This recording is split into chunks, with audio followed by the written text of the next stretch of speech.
All right, so now let's talk about something really useful in programming, conditional statements. So conditional expressions allow your programs to make decisions and take different forks in the road, something I alluded to a little earlier, depending on the values of variables or based on what the user inputs at the program or at the command line, or if you have a prompt or something like that. C has a couple of different ways to express conditional expressions, which we also sometimes will call a conditional branch in your programs. And some of these are going to look pretty familiar to you from Scratch, so we'll even pull them up side by side just so you can make that analogy in your head. So if is a pretty simple conditional. If you recall from Scratch on the right here, you could fill in that hexagon with a Boolean expression, if mouse down, or if x is less than 10, or something like that.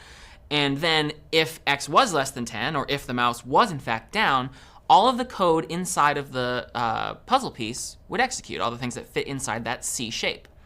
Similarly, do we have if on the left there, if Boolean expression, which I'm just using as a substitute for one of the Boolean expressions we've previously discussed, open curly brace, close curly brace. So think of open curly brace and close curly brace as sort of analogous to the sandwich effect of the if block on the right from Scratch. If the Boolean expression in the if statement is true, then all of the lines of code between the curly braces will execute in order from top to bottom. If the Boolean expression is false, we'll skip over everything in between the curly braces because we only want to go down that fork in the road if the Boolean expression is true. We can take this one step further with if else. So this Scratch block is pretty similar to the one we saw just a second ago, except it takes two different paths based on what happened. So if the mouse was down, or if x was less than 10, we'll do everything that's in between that first fork, that first C. Otherwise, if the mouse is up, or x is not less than 10, we will do everything in the second set. And that's analogous to what you see here for C. If Boolean expression, do the stuff between the first set of curly braces, else do the stuff between the second set of curly braces. So if the Boolean expression is true, we'll do whatever's between the first set. If the Boolean expression is false, that would trigger the else, and we would do whatever is in the second set of curly braces. Again, top to bottom, all the lines in between the braces. In C, it's possible to create an if, else chain. And in fact, you could have if, else if, else if, else if, and so on and so on and so on. In Scratch, this required nesting the blocks. You had an if else, and then you had to put another one inside of the else, and so on and so on. And it got kind of nested and complicated. But C, we don't have to do that. We can actually just have it be a chain like this. Again, as you might expect, all of these branches are mutually exclusive. You can only ever go down one of the branch. If this is true, otherwise if this is true, otherwise if this is true, otherwise do this. So all four of the branches in this example are mutually exclusive. It's an if, else chain. It is possible, though, and sometimes very useful, to create a chain of not mutually exclusive branches. In this example, only the third and fourth branches are mutually exclusive. It could be that you could satisfy the first condition, and you could satisfy the second condition, and you could satisfy the third condition, in which case you would go down the first branch, then you would go down the second branch, then you would go down the third branch. Or perhaps you satisfy the first condition and the second condition, but you don't satisfy the third condition. In this case, you go down the first branch and the second branch, and then the fourth branch. The reason for this is that the else will only bind to the nearest if. So even though there's an else here, that doesn't necessarily create a mutually exclusive chain of everything. It's only that the expression there with Boolean expression 3, that's the mutually exclusive with the else. So it is possible, and sometimes quite useful, as I said, to create a chain of not mutually exclusive branches. Let's take a look at a different kind of conditional, which you have not seen before in Scratch. There's something called the switch statement. The switch statement is kind of neat because it's a conditional statement that allows you to specify distinct cases instead of relying on Boolean expressions to make decisions for you. So for example, let's say that I have this program and I'm asking the user to provide input to me. So I say int x equals getInt, and if you're not familiar yet, getInt is a function that is also included in the CS50 library. So if you #include cs50.h, you'll have access to getInt and all of its cousins, getFloat, getString, and so on. Basically one get function for every data type that we've already discussed.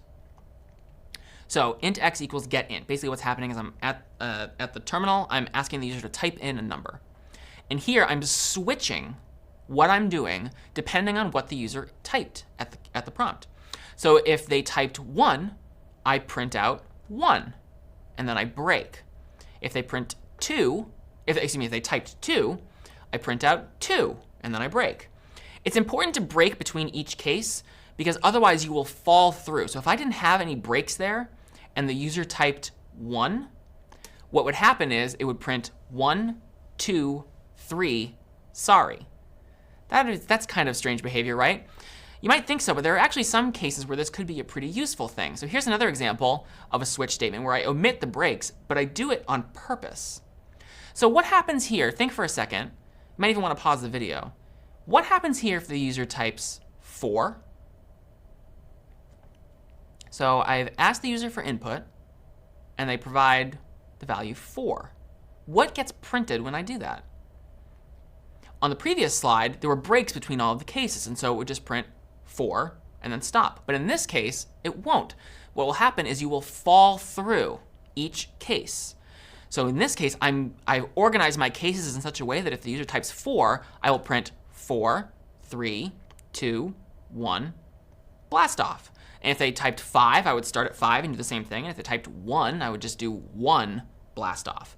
So in this case, I'm using a switch kind of cleverly so that I do intend to fall through all the cases. But generally, you're probably going to want to break between all of them unless you have a situation like this one where you're kind of leveraging the fact that you'll fall through the cases without a break. So that's the second of the major types of conditional statements, the last of which is question mark colon. So I have two snippets of C code here, one on the left and one on the right. The one on the left should probably be pretty familiar to you.